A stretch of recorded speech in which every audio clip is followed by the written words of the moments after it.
4000 gektarga yaqin yerni nimalar Xitoylar sotib olgan Hokkaydodagi. Bunga asosiy sabab nima bo'ldi desa, birinchi o'rinda Xitoylar keskin ko'payib ketishi, undan tashqari Nepal masalasi ham bor. Odamlar ham Yapon tarafdan qaraganda chet ellik hisoblanadi. O'sha soliq to'lashdan qochishadi-da. Dollarda hisoblaganda 10 million dollarcha tibbiy sug'urta chet ellar tomonidan to'lanmagan. Politsiyasi ham eshitadi, umuman jamiyat sizni eshitadi. Haq bo'lsangiz, siz g'olib bo'lasiz baribir. Ularga ham soliq qo'yaylik. Chunki o'sha infrastrukturadan turist bo'lsa ham qisqa muddatda foydalanyapti. To'g'ri, biz shu ishda qilmayotgan bo'lishimiz mumkin, lekin mana bunaqa qilayotganlar majbur qilyapti chet elliklar harakatini cheklashga, tartibga keltirishga. Chet elliklar vizasini almashtirishga 100 ming yen. Yoqilg'i biroz ko'tarilsa, avtomobillar narxiga ta'sir qiladi. Endi hamma davlat ham shu, lekin Yaponiya bar manfaatni ustun qo'yadi. Hech qachon bitta davlat bilan urishish tarafdorida emas. Lekin u masalani hal qilish uchun bitta kichkina turbinasini o'zi 120 ming dollardan 150 ming dollargacha turar ekan deyapti. Bu yerga Amerika kirib keladi. Chunki Yaponiyani qo'riqlaydigan Amerikan armiyasi. Shuni.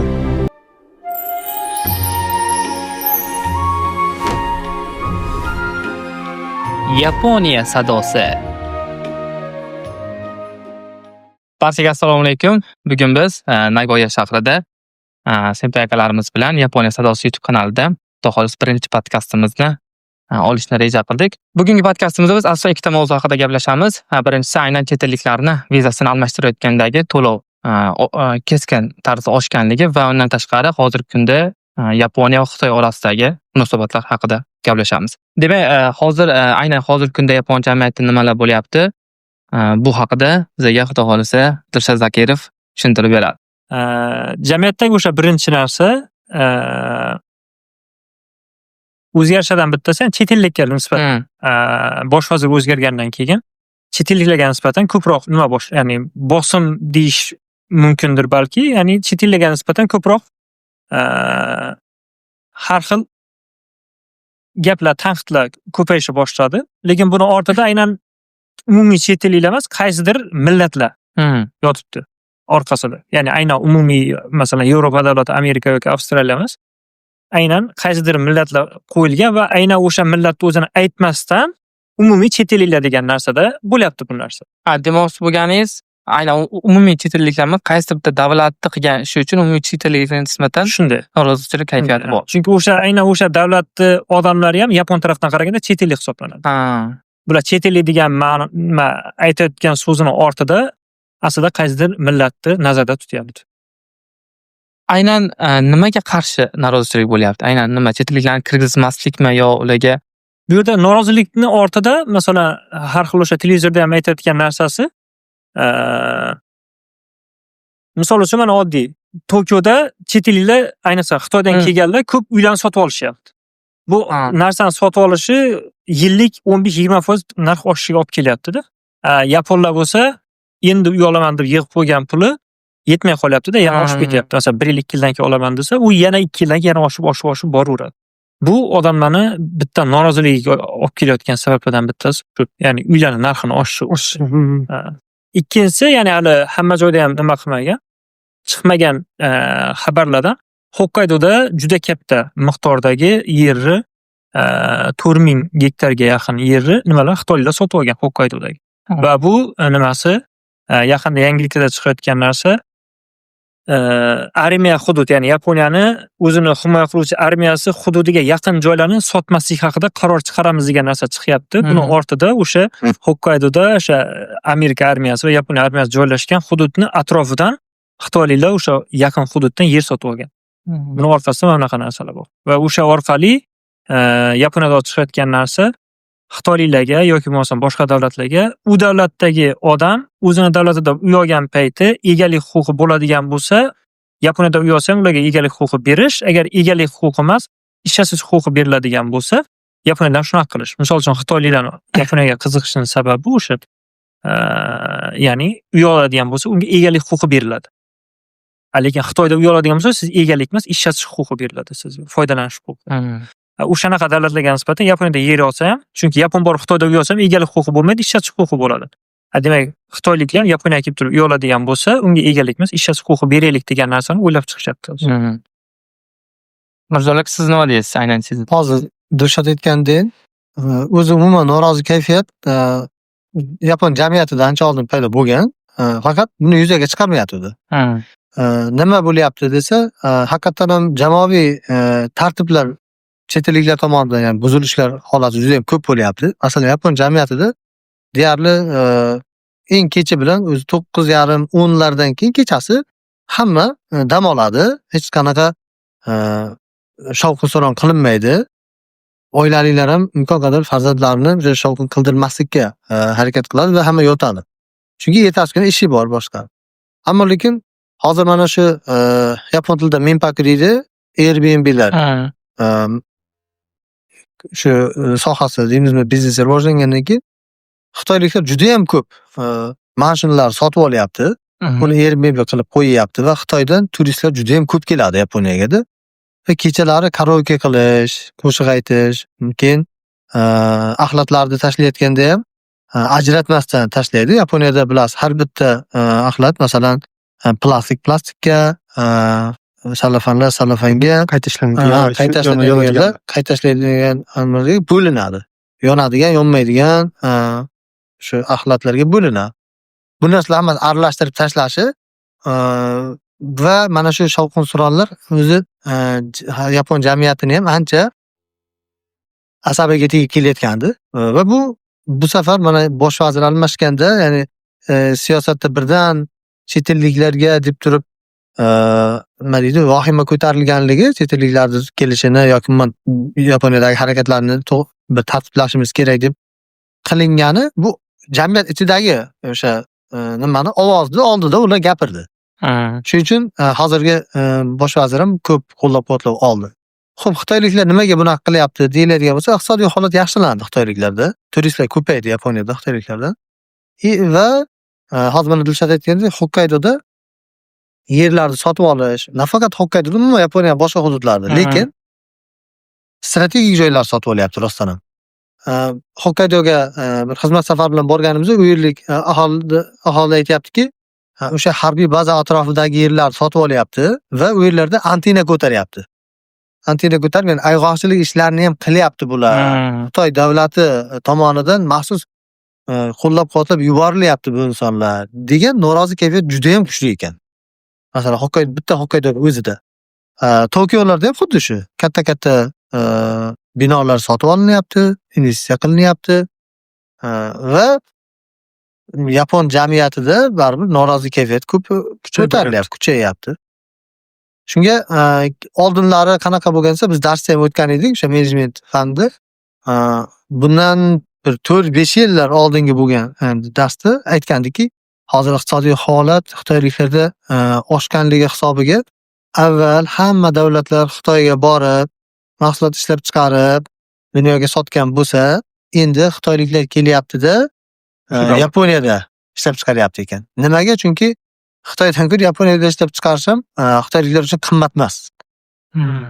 Narx jihatdan qimmat emas. Va nima bo'ladi? Yaponiyada ishlab chiqarganligi uchun Yaponiyada ishlab chiqarilgan degan brend ostida bo'ladi. Bu mahsulotga ham ishonchini orttiradi. Shuni hisobiga xitoyliklar bu tomonga ham urg'u bergan. Shuni kelib ko'payib ketganligi uchun qaysidir ma'noda xitoyliklarni jilovlash deymizmi, harakatini tartibga keltirishga qaratilgan bitta siyosat bo'lyapti hozir. Jamiyat ham, lekin bitta narsa bo'lyaptiki, mana shu siyosat ko'tarilgandan keyin jamiyat orasida ham xitoyliklarga nisbatan bemalol gapira olish bo'lyapti, tanqid qilyapti. Xitoyliklar ket deb turib janjallar bo'lyapti va to'polonlar bo'lib qolyapti ba'zi joylarda. Umumiy lekin Yapon jamiyati ham bilib turibdiki, chet elliklar deyilgani bilan chet elliklarga emas. Bu siyosat xitoyliklarga qaratilganligini hammasi his qilib turibdi.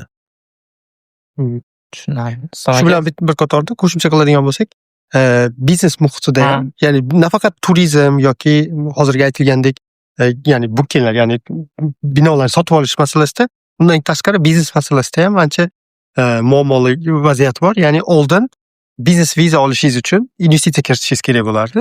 Ya'ni 5 million yen atrofida investitsiya kiritsangiz, o'sha taxminiy $30,000, 28 yoki $35,000 o'rtasida bo'lardi. Dollar kursiga qarab turib farqlanadi. O'sha atrofda investitsiya kiritsangiz, sizga biznes viza beriladi. O'zingizni biznesingizni boshlashingiz imkoniyati bo'lardi. Faqat o'sha pul sizni kapital jamg'armasi sifatida kerak degan sharti bor edi. Hozir keskin ko'tarilib ketdi. Uni ham qancha ko'tarildi? 30 millionga chiqdi. 30 million yenada endi kapital jamg'arma qo'yasiz. U kapital jamg'arma turgan holatda yana qo'shimcha pul tikib biznes yuritishingiz kerak. U jamg'arma turishi kerak degan Unda shartlar bor. ishlatilmaydi. Shunday.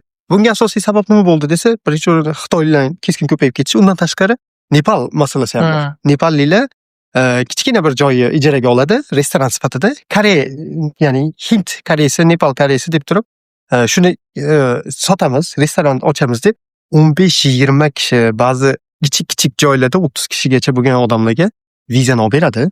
Sifatida olib keladida ularni. Shu restoranda ovqat qiladi yoki shu restoranda ishlaydi, zalda ishlaydi, tozalovchi, farrosh, hisobchi sifatida olib kelib, vizasini qilib jamiyatga chiqarib yuborgan. Ular bir marta 1 yillik yoki 5 yillik vizani olgandan keyin avtomatik ravishda chiqib ketadi, soliq to'lamaydi. Jamiyat uchun sababi belgilangan oyligi juda oz, ya'ni rasmiy ravishda belgilangan oylik, uni evaziga daromad ko'tarilmasligi hisobiga soliqdan ozod, qo'shimcha soliqlardan, masalan, shahar solig'i bor, yig'im soliqlari bor. Bulardan ozod, undan tashqari farzandlari bo'lsa, farzandlarini to'lanadigan sug'urtalar, davlat tomonidan to'lanadigan sug'urtalar 100% qoplab berilishi evaziga, lekin bog'cha, maktab to'lovlari 0, ya'ni 0 yen hisobida to'lamaydi-da, jamiyatda yapon bilan bir xil ravishda yashayveradi. Lekin soliq masalasiga kelganda, jamiyat uchun qo'shiladigan hissa masalasiga kelganda kamayib ketgani hisobiga yaponlarda ham keskin kayfiyat oshib ketyapti. Qarasaki, bu tarzda bo'lsa, yo'q, chet elliklar mayli yashasin, lekin biz bilan bir xil yashasin. Infrastrukturamizdan foydalanyapti. Bizni hamma qilingan sharoitlardan foydalanyapti, lekin bizni soliqlarimiz evaziga bular foydalanyapti degan tushuncha bo'lib turib kuchayib ketdi. Undan tashqari hukumat ochiq oydin chet elliklarga nisbatan siyosat boshlagani u jamiyatda ham turg'izib yubordi. Ya'ni turg'un kayfiyatda olib keldida, yana ham kuchayib ketib qoldi. O'sha hisob ham. Hozir Islom aka to'g'ri aytyapti. Chet elliklar buni to'g'ri qabul qilish kerak. Yaponiyada yapon siyosati, bunda siyosat shunaqaki, yaponlar qanaqa yapon mana shu hukumati tashkil qilgan sharoitlar deymizmi yoki berayotgan sharoitlardan foydalansa, chet elliklar ham xuddi shular bilan bir xil darajada foydalanadi. Hammaga, ya'ni tenglik tomoni Yaponiyaning yaxshi afzallik jihatlaridan bittasi. Boshqa davlatlarda qanaqa men bilmadim, ammo lekin Yaponiyada ijtimoiy himoya masalasi, ijtimoiy himoya juda ham yaxshi yo'lga qo'yilganda. Masalan, mana korona paytida hammamiz bilamiz, salkam $1000. salkam $1000 butun aholiga tarqatishdi. Men o'zim olganman. O'zingiz olgansiz, to'g'ri? Bolaga ham berdi-da uni yani. Bola Farzandlariga har bitta bolaga berdi. Shu mana shu narsada, ya'ni yaponlarga necha puldan berayotgan bo'lsa, chet elliklarga xuddi shundan beryapti. Bu taqsirlar. Masalan, tibbiyotidan foydalanish. Bir xil. Yaponlar bu chet ellik deb ajratmaydi. O'sha sug'urta sistemasi bor, hamma sug'urtaga kirgan. Borasiz, tibbiyotdan ham bemalol foydalanasiz. O'sha salkam $4000-5000 ga, endi $5000 ko'payib ketadi-yu, hozirgi kurs bo'yicha 500 ming yen $3,500 bo'ladi. $3,500 atrofida masalan farzand tug'ilgan payti o'sha sug'urta qoplab beradi. Bittada beradi 500 ming yen, $3,500 beradi. Buni Yaponga ham beradi, chet ellikka ham beradi, farqi yo'q. Ya'ni bu ijtimoiy himoya tomonidan chet elliklar yaxshi foydalanadi. Va unday bo'lgandan keyin yapon jamiyatida albatta tabiiy norozi kayfiyat tug'iladi. Endi biz bilan bir xil huquqda, biz bilan bir xil sharoitda yashayotgan insonlar va bizni qonun qoidamizga ham rioya qilish kerak deydi. Ko'p chet elliklar Aslomaga to'g'ri ta'kidlab, o'sha soliq to'lashdan qochishadi-da. Lekin Yaponiyada soliqni, sug'urtani, umuman yaponlar bilan bir xil yashasangiz, qonun qoidasiga amal qilib, hech qanday sizga e'tiroz yo'q. Bir xil o'sha servislardan sizdan foydalanasiz. Yana eng yaxshi yo'lga qo'yilgan Yaponiyaning o'sha tibbiy sug'urta. Yana chet ellarga nisbatan hozir oxirgi paytda aniq son ko'tarilib keldi. Dollarda hisoblaganda $10 million tibbiy sug'urta chet ellar tomonidan to'lanmagan. Misol uchun, bu umumiy hisobni taxminan bir 1,5-2% ga to'g'ri keladi. Ya'ni Yaponiyada to'lanmagan, lekin o'sha chet ellar to'lamagan $10 million. Ya'ni qanaqa desa, misol uchun, o'sha hozir Islombek aytgan, bu Nepallik yoki Hindistonlik boradida ishga kiradi, lekin uni tibbiyot sug'urtasi bor, uni ishlata oladi, lekin u soliq to'lamaydi. Lekin borgan payti misol uchun $100 sug'urta nimasi, больницаga borgan payti $100 bo'lgan Xizmat bo'lsa, ha. bu o'shani 30%ni to'laydi faqat. Ha. Ya'ni $30 to'laydi. ishni bitirib keladi. Lekin chiqqandan aytadi, "Uzr, mani pulim yo'q edi" deydi. Ertaga yoki indinga to'layman deb ketadi. O'sha yig'ilib boradida hozir o'sha katta summa bo'lgan. Va bu ham o'sha endi yaponlarga ko'rinishi boshladi. Bunaqa muammoli taraflari ham. Va mana bu jihatdan ham to'lanmagan pullar bor degan narsada chet ellarga nisbatan ancha negativ kayfiyat ham biroz kuchayib kelyapti. Keyin yana bitta narsa qo'shimcha boyagi chet ellar bilan chet elliklar ham yaponlar bilan bir xil narsadan foydalanamiz degan narsa bu hozir biz endi ishlab, yashab bu yerda soliq to'laymiz, lekin bu narsani ba'zi yaponlar o'sha hukumatdagilar aytyapti, turist bo'lib kelganlarga nisbatan ham bunaqa narsa qo'yaylik degan narsa. Chunki turist bo'lib kelgani bilan bularga ham soliq qo'yaylik. Chunki o'sha infrastrukturadan turist bo'lsa ham qisqa muddatda foydalanyapti, o'shani hisobga ham qo'shimcha soliq qo'yaylik degan narsa hozir muhokama qilinyapti. Menimcha bu ham turistlarga nisbatan yaqin oy yoki yillarda qo'shilsa kerak. Bu turistlar kamayib ketishiga sabab bo'lib qolmaydimi? Yo'q, katta summa bo'lmaydi. Katta summa bo'lib ketmaydi. Bo'lsa ham masalan dollarda hisoblasa 100 yoki $200 cha o'sha ketayotgan payti qo'shimcha to'lash mumkin. Lekin hozir kurs jihatdan qarasa, Yaponiya juda ham nima? Chet elliklar uchun arzon. Ayniqsa chet joylarga boradigan bo'lsangiz, u yerda mehmonxonalar arzon va dollar o'sha maydalaganda oldin masalan $1 120 yenlar bo'lgan bo'lsa, bundan bir 5-6 yil oldin. Hozir 155-56 bo'lib ketdi-da, ya'ni to'g'ri. 30% da 20-30% oshib ketib qoldi-da ancha. Keyin birinchi marta Yaponiyaga kelayotgan insonlar chet elliklar va Yaponiya qonun qoidalarini yoki bo'lmasa madaniyatini bilishmaydi. Tabiiy o'zlarining davlatdagidek harakat qilib qo'yadi, lekin yaponlar shuni odatda juda sabrli xalq.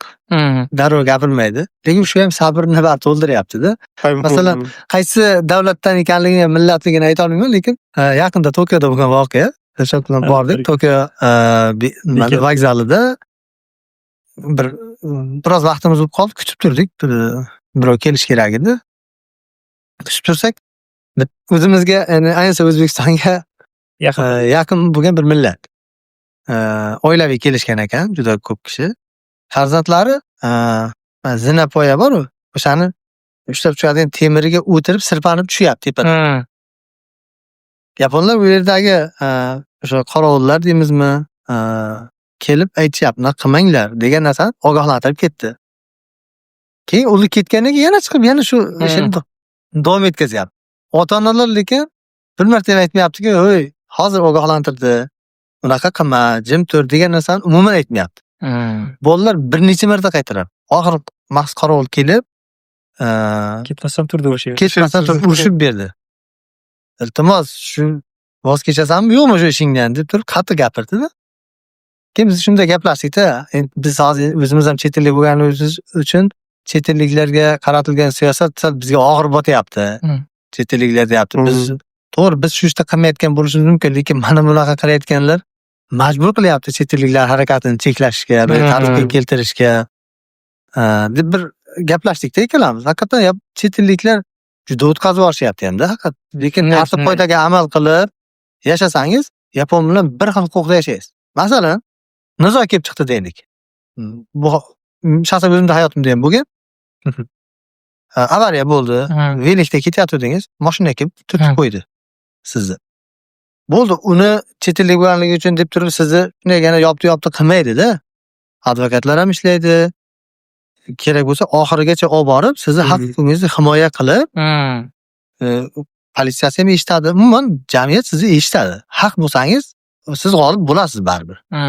Va o'sha ma'naviy yo'qotilgan zarar yoki ketgan vaqtingiz yoki soliq xarajatlari, albatta hamma narsangizni to'liq qoplab beradi.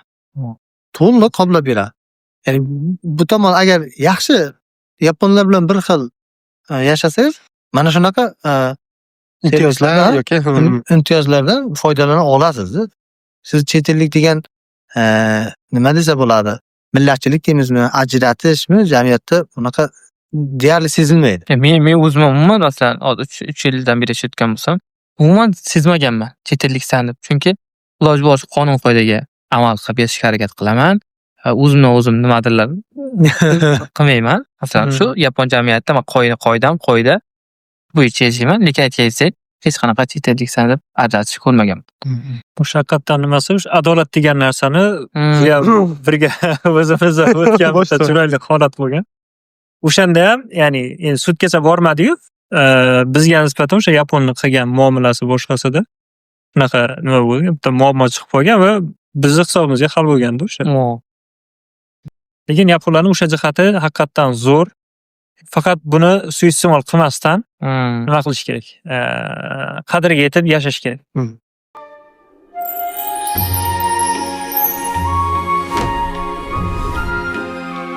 Yaponiya sadosi. Hozir shunda chet elliklarga vizasi almashtirish jarayonida anaqa to'lovlar oshdi deb o'sha hozir yangiliklarda ko'ryapmiz. Bu shunda haqiqatan bo'ladimi yoki muhokamaga qo'yildimi? Bu yangiliklarda aytilishi bo'yicha muhokamaga qo'yildi. Hali 100% aniq emas, lekin katta ehtimol bu aniq bo'lsa kerak. Chunki Yaponiya hozir ba'zi narsalarda, misol uchun mana dekabr oyining oxiridan benzin narxi arzonlashi kutilyapti. Bu o'sha qo'shimcha soliq ustiga soliq qo'yilganda, qo'shimcha soliq. O'sha soliq kamayadi. Bu degani nechadir million yoki trillion yen Yaponiya byudjetiga kirim kamayadi degan va buni qayerdandir chiqarib olish kerak. O'shani hisobiga bu qaysidir soliq kamaytirib o'rniga boshqa soliq qo'shiladi, ya'ni nomini o'zgartirish degan narsa bo'ladi va o'sha chet elliklarning nimasi ham vizalarni katta ehtimol oshadi. Lekin hali aniq emas, faqat muhokamada. Oddiy misol uchun hozir vizasi bor bo'lgan Yaponiyada yashayotgan chet elliklar vizasini almashtirishga 100 ming yen. Bu degani taxminan 600-700 dollar atrofi qo'shimcha to'lanadi. Bu hozir 6 ming yen bo'lgan. Ya'ni 50 dollarga ham yetmaydigan summa 600-700 dollar bo'ladi. Keyin Ejuken degan, ya'ni umrbod vizani olish uchun to'lov 2000 dollarga yaqin bo'ladi. Ya'ni 300 ming yen bo'lishi kutilyapti. Bu hozir o'sha partiyalar ichida muhokamaga qo'yilgan, lekin 100% aniq bo'lgani yo'q. Agar amalga oshadigan bo'lsa, qachondan amalga oshishi mumkin? Ya'ni muhokama qachonga qo'yilgan? Yaponiyada ikki xil narsa bor. Agarda masalan o'zlarining foydasiga qilish kerak bo'lgan ish bo'ladigan bo'lsa, mana pravani almashtirishga o'xshagan tez amal qilib oladi. Lekin minusga ishlaydigan yoki biroz manfaatga to'g'ri kelmaydigan bo'lsa, bir oylar, yillar yillar davomida ketishyapti. Bu agar o'zini foydasi hisobi bo'lganiga aniq aytish qiyin. Ertasi menimcha yanvar-fevraldan amalga kirishi mumkin. Agar kiradigan bo'lsa ertasi. Chunki 2-3 oy bo'ladi-da shunda. Shuni Siz nima deb o'ylaysiz? Imkon shu nima desam bo'ladi, amalga oshishi mumkinmi o'zi? Haqiqatga qanchalik yaqin? Asoz kichkina summa emasda, hozir 6 ming yen bo'lsa, taxminan 45 dollar bo'lsa, 45 dollardan 100 ming yen bo'ldi degan taqdirimizda ham qancha? 700 dollar bo'ladi? shuni 700 dollarga 100 barobar chiqadi. Lekin menimcha oshsa kerak. Chunki bu Ejuken olgandan keyin u Yaponiyaga bemalol kirdi chiqqanlar. Ejuken'niki 2000 dollar. 300 ming dollar. Oddiy masalan ishchi viza almashtirish. vizasini yangilamoqchi. Endi summasini aniq bilmadim, lekin o'sishi ehtimoli deyarli 100% aniq desa bo'ladi. Bu hozir Amerikada katta summa-ku, Amerika nechadir million dollarni qo'yadigan bo'lsa, ya'ni green cardni o'sha navbatsiz beramiz degan shunga o'xshagan sistema chiqdi degan narsa eshitdim.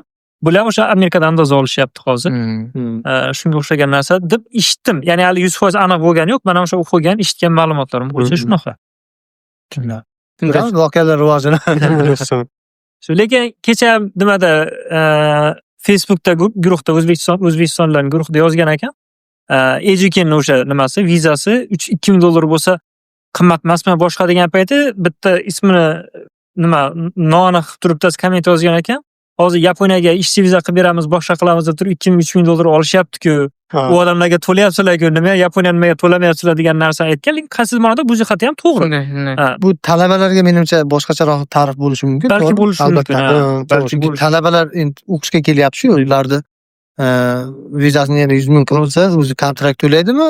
U vizaga yana ham oshib ketadi. Yana ham oshib ketadi-da. Yoki masalan bu kontrakt nimasiga ham gapingiz bo'ldi.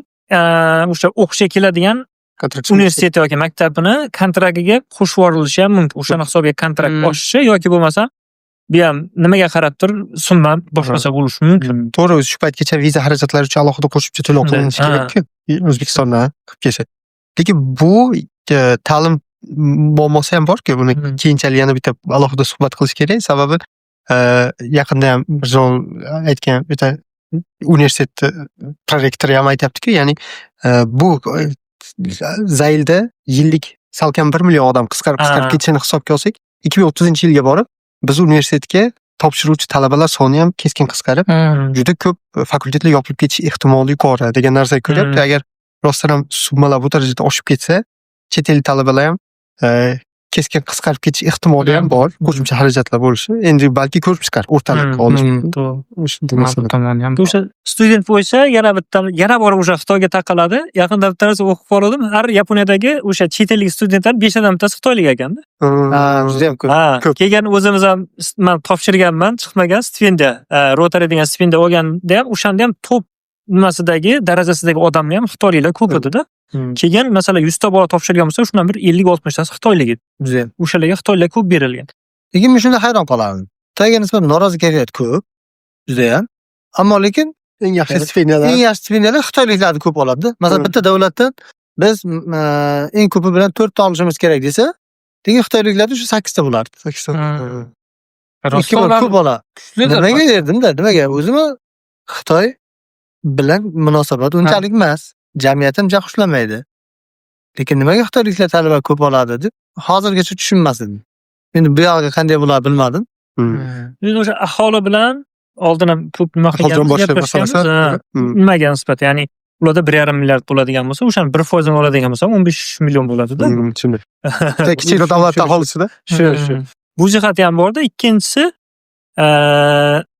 hukumatning pozitsiyasi bilan aholini va kompaniyalarning pozitsiyasi boshqa-boshqada Yaponiyada.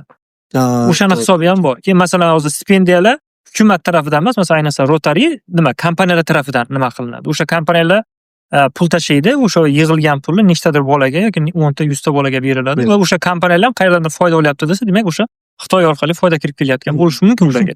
To'g'ri. O'shaning uchun Xitoy bilan aloqani yaxshilash uchun xitoyliklarga ko'proq stipendiya berish kerak.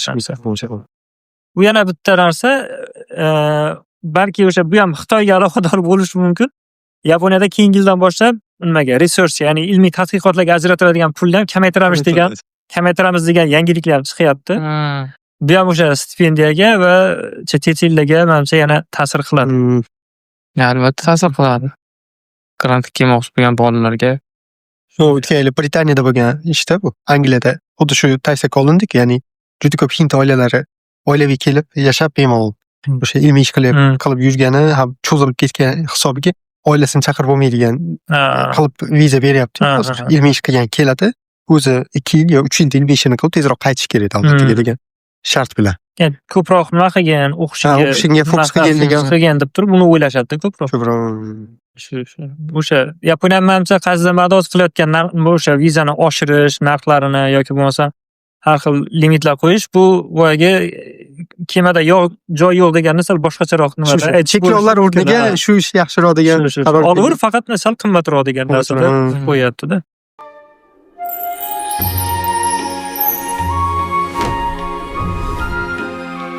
Yaponiya sadosi.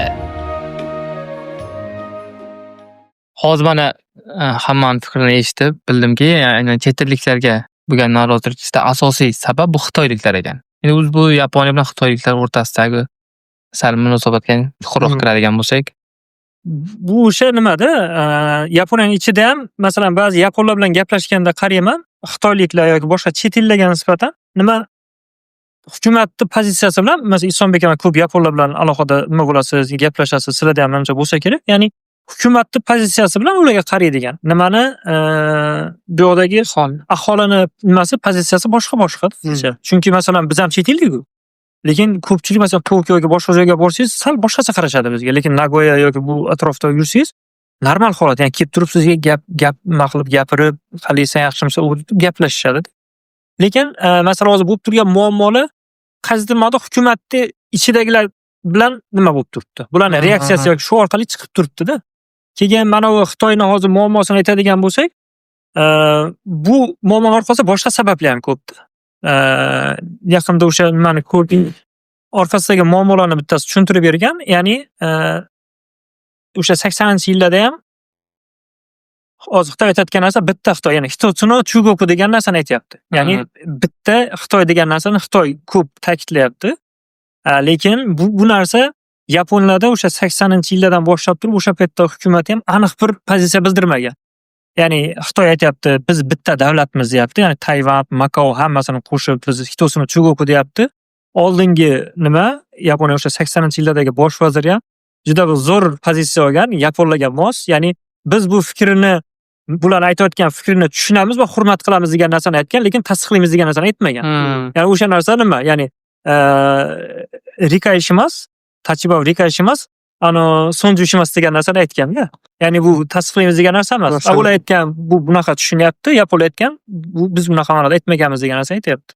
Keyin hozirgisini orqasidagi muammo o'sha Yaponiyada neft va boshqa narsalar o'sha Arabiston yarim orolidan keladi va Xitoyning yaqinida o'sha Tayvan va Filippin orasidan o'tadi.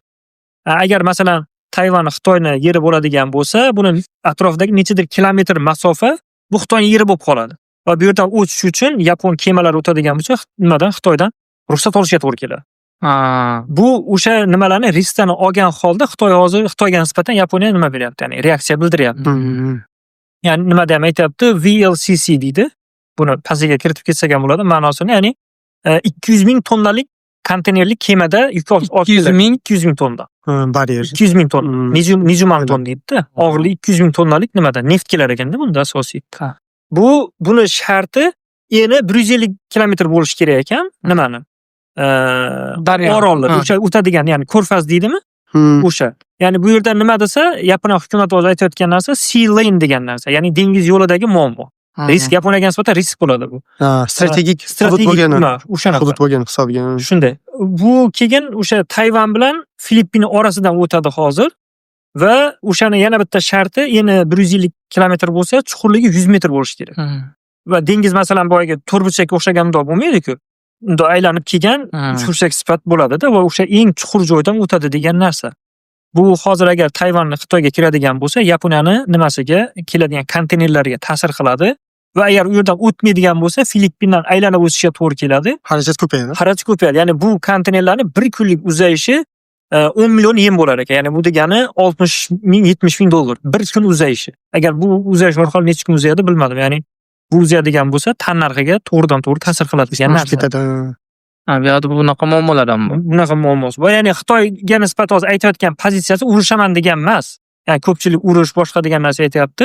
Bu faqat Yaponiya o'zining pozitsiyasini aytayapti. Ya'ni jamiyatga kirib keladigan narsa, o'zi bu yerda yen qadri tushib, narxi oshib yotibdi. Agar bu yoqdan keladigan narsa eng katta yoqilg'isi, neft boshqa narsa oshadigan bo'lsa, bu katta sohaga ta'sir qiladi va o'sha jihatdan bizga nisbatan ya'ni risk bo'ladi degan narsani aytgandi. Asl orqadagi ma'nolardan bittasi bu. Sababi bu yerda yoqilg'i masalasini rosa bir muhim point qilish ekan. Atom elektr stansiyalari hozir faoliyat to'xtatilgan. O'sha 2011-yildagi Fukushimadagi kelib chiqqan muammodan keyin atom elektr stansiyasi hammasi faoliyat to'xtatilgan. Hozir yana qayta ishlatish uchun sekin-sekin to'planib qolgan suvlarni chiqarib yuborish yoki qayta ta'mirlash, reaktorlarni qayta ta'mirlash ishlari ketyapti. U 2030 ga rejalashtirilgan. Misol uchun Fukuidagi yoki boshqa hududlardagi reaktorlarni qayta ishlash 2030-35 yil bo'lsa, lekin ungacha bo'ladigan vaziyatda Yaponiya asosiy o'tirib qolgan energetikasi nima desa, neftni qayta ishlab issiq elektr stansiyasi orqali svet ishlab chiqaradi, tok ishlab chiqaradi, butun davlat ta'minlaydigan. Undan tashqari gaz masalasi bor, yoqilg'i masalasi bor. Hozir yoqilg'i biroz ko'tarilsa, avtomobillar narxiga ta'sir qiladi, aholini oylik ajratadigan summasi bor, yashash summasi, ularga ta'sir qiladi. Yaponiyadagi oldindan belgilab kelingan bir oyga shuncha xarajatim bor, shuncha maoshim bo'lsa, mana sohalarda yoki mana narsalarni qarzga olishim mumkin. 30 yilga, 35 yilga bo'lib to'lashga olishim mumkin degan xarajatlar bo'lib kelganda birdaniga xarajat ko'tarilib ketish evaziga ostin-ustin bo'lib ketyapti.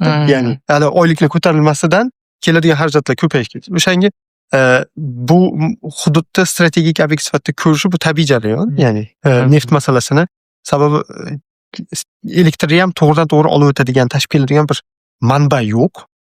Atom elektr stansiyasi hozircha ishlamayapti. To'liq ishga tushadigan vaziyati ham ancha yil talab qiladi.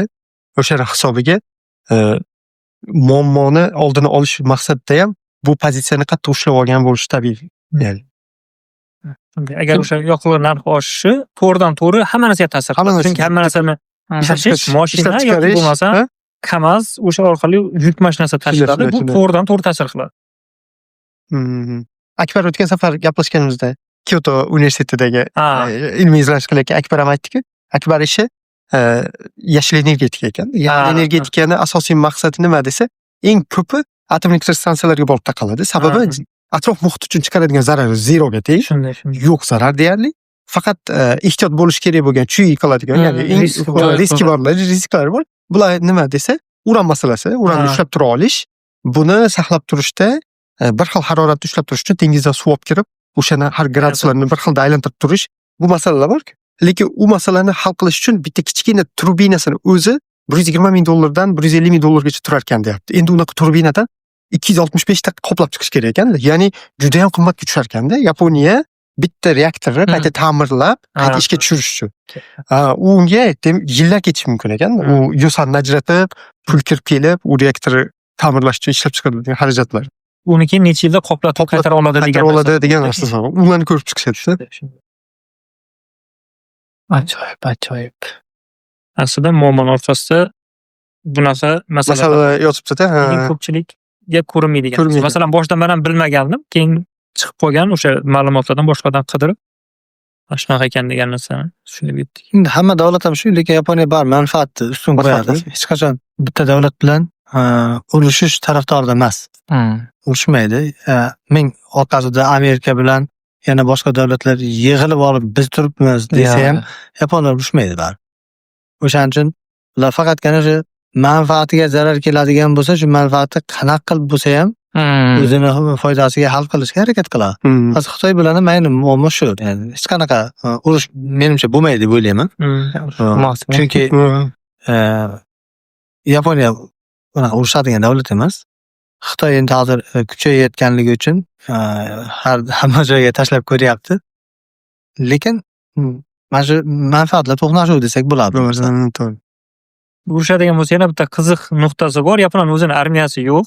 Agar mabodo urushdi degan taqdirda ham bu yerga Amerika kirib keladi.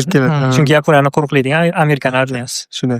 Bu yana alohida bitta mavzu, alohida masala bo'lib ketadi, qiyinlashadi. O'shaning uchun oxirgi 2-3 kun ichida bu haqida Yaponiyada deyarli yangilik chiqmayapti. Chunki 27-kuni telefon orqali Donald Tramp bilan gaplashdi Takaichi Sanagi.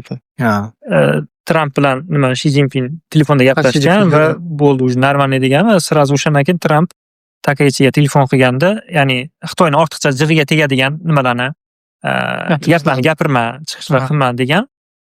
O'sha bilan deyarli hammasi tinch edi. Ya'ni ortiqcha bundan buyog'iga menimcha muammo nima bo'lmaydi. Zo'r. Shu bilan aziz do'stlar, bugungi podkastimiz o'z nihoyasiga yetdi. Akalarga kattakon rahmat. Xudo xolasa bizani kuzatib boring.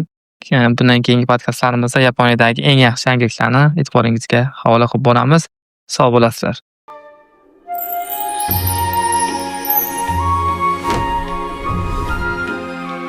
Yaponiya sadosi.